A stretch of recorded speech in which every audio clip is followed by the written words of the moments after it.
안녕하세요. 성경 365 시간입니다. 자, 오늘은 출애굽기 30장에 나오는 물두멍에 대해서 좀 깊이 들어가 볼까 합니다. 성막에 여러 기구들이 있지만 이 물두멍만큼 하나님께 나아가는 자에게 성결이 얼마나 중요한지를 극명하게 보여주는 것도 없죠. 성경을 보면요, 이 규례를 어기면 죽기를 면하지 못할 것이라고 아주 무섭게 경고하고 있어요. 생명이 왔다 갔다 하는 문제라는 거죠. 그러니까 이게 그냥 씻는 대야 정도가 아니라는 겁니다. 이 물두멍의 중요성을 제대로 알려면요, 먼저 우리가 딱 주목해야 할 게 바로 그 위치예요. 물두멍은 번제단과 성소, 다시 말해 회막과 제단, 바로 그 사이에 놓여 있었습니다. 물론 옛날 다른 신전들에도 몸을 깨끗하게 하는 물그릇 같은 건 있었어요. 하지만 이스라엘 성막의 물두멍은 바로 그 위치 때문에 아주 특별하고 깊은 신학적인 의미를 갖게 되는 겁니다. 자, 제사장이 하나님께 나아가는 그 길, 한번 따라가 볼까요? 정말 흥미롭습니다. 먼저 뜰 문을 통과하면서 세상과 구별되죠. 그리고 번제단 앞에서 희생제물의 피로 죄의 값을 치르는 속죄를 경험합니다. 그런데 말이죠. 여기서 끝이 아니에요. 거룩한 성소, 하나님과 만나는 그곳에 들어가기 바로 직전에 반드시 거쳐야 할 곳이 있었으니 그게 바로 이 물두멍, 즉 성결의 단계입니다. 속죄를 받았는데도 또 성결이 필요하다는 것. 이게 바로 오늘 우리가 붙잡아야 할 첫 번째 핵심 포인트입니다. 그런데 이 물두멍, 대체 뭘로 만들었는지 아세요? 여기에 정말 기가 막힌 영적인 반전이 숨어 있습니다.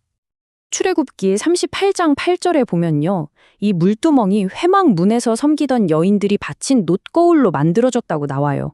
여러분, 거울이 뭐 하는 물건이죠? 나를 비춰보고 외모를 가꾸는, 말 그대로 나에게 집중하게 만드는 물건이잖아요. 그런데 하나님은 바로 그 거울들을 녹여서 내면을 깨끗하게 하는 물두멍을 만들게 하신 거예요. 이거 정말 엄청난 상징적인 변화 아닙니까? 외적인 아름다움, 나 자신에게 쏠려있던 그 시선을 이제는 하나님의 말씀 앞에 나를 비추고 내면의 거룩함을 추구하는 데 사용하라는 아주 강력한 메시지인 거죠. 자, 이제 물두멍이 우리에게 가르쳐주는 가장 중요한 신학적인 진리, 핵심으로 들어가 보겠습니다. 바로 칭의와 성화의 관계인데요. 이 두 단어가 좀 어렵게 들릴 수도 있지만 사실 물두멍의 위치를 보면 이게 아주 명확하게 이해가 됩니다. 자, 이 표를 한번 보세요. 번제단은 칭의를 상징해요. 이건 뭐냐면 예수 그리스도의 피로 우리 죄에 대한 형벌과 책임을 딱 한 번에 해결하는 사건입니다. 법적으로 넌 이제 죄 없어 하고 선언해 주는 거죠. 일생에 단 한 번 일어나는 일이에요. 반면에 물두멍은 성화를 상징합니다. 이건 뭐냐면요, 칭의를 받은 우리가 이 세상을 살아가면서 계속해서 묻히게 되는 죄의 오염, 그 더러움을 날마다 씻어내는 지속적인 과정인 겁니다. 이 원리가 신약시대에 예수님을 통해 그대로 나타나죠. 제자들의 발을 씻겨주시면서 이미 목욕한 사람은 발만 씻으면 돼 라고 하셨잖아요. 여기서 목욕이 바로 구원, 즉 칭의를 의미한다면 매일 더러워지는 발을 씻는 행위는 바로 성화, 이 물두멍의 정결 예식과 똑같은 의미인 겁니다. 우리는 구원받았지만 여전히 매일같이 말씀의 물로 우리 자신을 씻어야 한다는 거죠. 그렇다면 이 옛날 옛적의 규례가 21세기를 살아가는 우리랑 도대체 무슨 상관이 있을까요? 제사장들은 손과 발을 씻었습니다. 손은 뭘까요? 바로 우리의 사역과 행동을 뜻합니다. 그럼 발은요? 우리가 세상을 걸어가는 삶의 여정 그 자체를 상징하죠. 그러니까 우리의 모든 행위와 삶의 전 영역에서 날마다 정결함을 유지해야 한다는 뜻이에요. 그럼 우리를 씻는 물은 무엇일까요? 바로 예수 그리스도의 보혈의 능력, 그리고 살아있는 하나님의 말씀입니다. 그러므로 매일 회개하고 나를 내려놓고 말씀 앞에 서는 것, 이게 바로 오늘날 우리가 물두멍 앞에 서는 행위인 겁니다. 이런 자세야말로 진짜 하나님을 경외하는 예배자의 태도겠죠? 자, 그럼 오늘 우리가 나눈 핵심 내용들 머리에 쏙쏙 들어오게 한번 정리해 볼까요? 첫 번째 질문입니다. 물두멍은 뭘로, 그리고 어디에 두었죠? 네, 정답은 바로 놋, 특히 회막 여인들의 놋 거울로 만들어서 회막과 제단 사이에 두었습니다. 이 위치가 바로 속죄 후에 하나님과의 교제 전에 반드시 성결이 필요하다는 걸 보여주는 완벽한 그림이었죠. 두 번째, 제사장들이 씻어야 했던 부위는 어디였나요? 맞습니다. 손과 발이죠.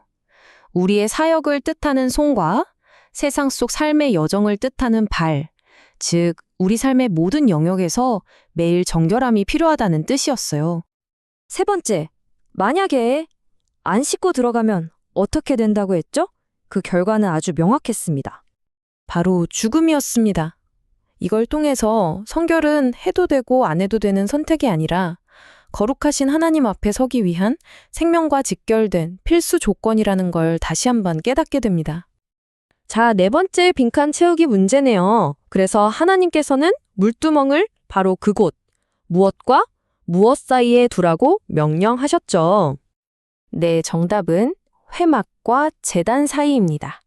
이 위치 자체가 바로 칭의, 즉 제단에서의 속죄를 거쳐 성화, 즉 물두멍에서의 씻음을 통해 하나님과 교제하는 회막으로 나아가는 구원의 여정을 보여주는 완벽한 그림이라고 했습니다. 자, 마지막 질문입니다. 이 규례는 일시적인 것이 아니었죠. 언제까지 지켜야 할 규례라고 했나요? 그렇습니다. 성경은 이것이 영원히 지켜야 할 규례라고 선포합니다. 이 성결의 원칙은 시대를 초월해서 오늘날 왕 같은 제사장으로 부름받은 우리 모두에게도 똑같이 적용되는 불변의 진리인 것입니다. 오늘 내용을 마무리하면서 이 질문을 여러분 한 분 한 분께 드리고 싶습니다. 오늘 당신이 하나님의 말씀이라는 그 물로 깨끗하게 씻어내야 할 당신의 손과 발, 즉 당신의 행동과 삶의 영역은 무엇입니까? 이 질문을 마음 깊이 묵상하시면서 거룩하신 하나님께 한 걸음 더 가까이 나아가는 저와 여러분이 되기를 진심으로 소망합니다.